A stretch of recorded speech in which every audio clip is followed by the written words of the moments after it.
মঞ্চে আমন্ত্রণ জানাবো এক সময়ের কৃতি ছাত্র এবং শিক্ষক ডক্টর স্বতন্ত্র বোসকে। কি জ্বালাতন বলো তো? All the best. Thank you. Bijan কাকু বল।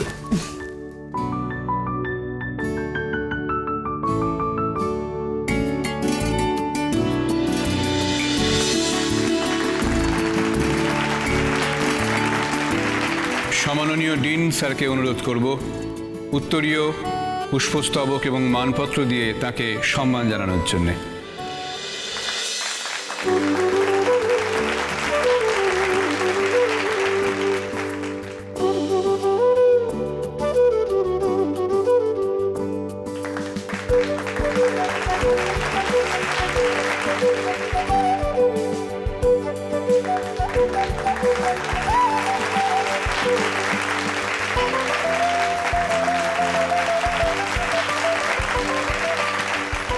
এবার ডক্টর স্বতন্ত্র বোসকে কিছু বলার জন্য অনুরোধ করছি। আপনাকে ধন্যবাদ।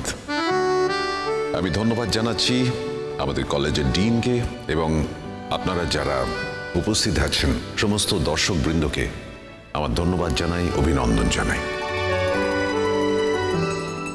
আমার আসলে বিশেষ কিছু বলার নেই। আমি যে শিক্ষায় শিক্ষিত হয়েছি, যে শিক্ষায় আমি এগিয়েছি, সেটা নিয়েই আমার চর্চা। বিজ্ঞান চর্চা আমার এক সময় ছিল নেশা এবং পরবর্তীকালে হয়েছে পেশা। এই চর্চাতেই আমি এগিয়েছি।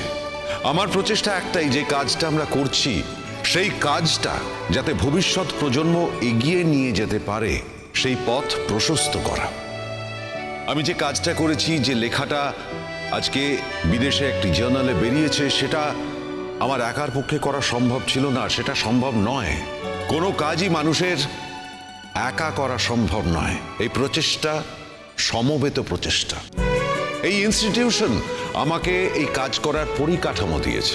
আমার যারা কলিগ, আমার যারা ছাত্র, তারা প্রত্যেকে আমাকে সাহায্য করেছে, উৎসাহ দিয়েছে যাতে আমি আমার কাজটা শেষ করতে পারি। তাই তাদের কাছে আমি কৃতজ্ঞ। তারা যে আমার লেখা বেরিয়েছে বলে এত উৎসাহিত, তারা আনন্দ করছেন, তারা আমায় শ্রদ্ধা জ্ঞাপন করছেন, এটা তাদের মহানুভবতা। আমি আমার কাজ, আমার যে সম্মান আমি পেয়েছি, সেই সম্মান তাদের সঙ্গে ভাগ করে নিতে চাই। আজকে অডিয়েন্সের মধ্যে আমার বন্ধু বান্ধব আছেন যারা অনেকেই বিদেশে থাকেন।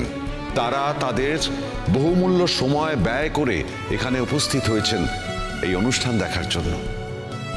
আমাকে যে সম্মাননা জানানো হলো সেটা দেখার জন্য, আমাকে উৎসাহ দেওয়ার জন্য। তাদের এই সময় বহু মূল্যবান, তার কারণ তারা প্রত্যেকে নিজের নিজের জায়গায় সুপ্রতিষ্ঠিত। তারা এসেছেন আমার জন্য। এর থেকে বড় পাওয়া আমার আর কি থাকতে পারে? চিরসখা সোম থেকে রবি প্রতিদিন রাত ৯টায় স্টার জলসায় ও জিও হটস্টারে।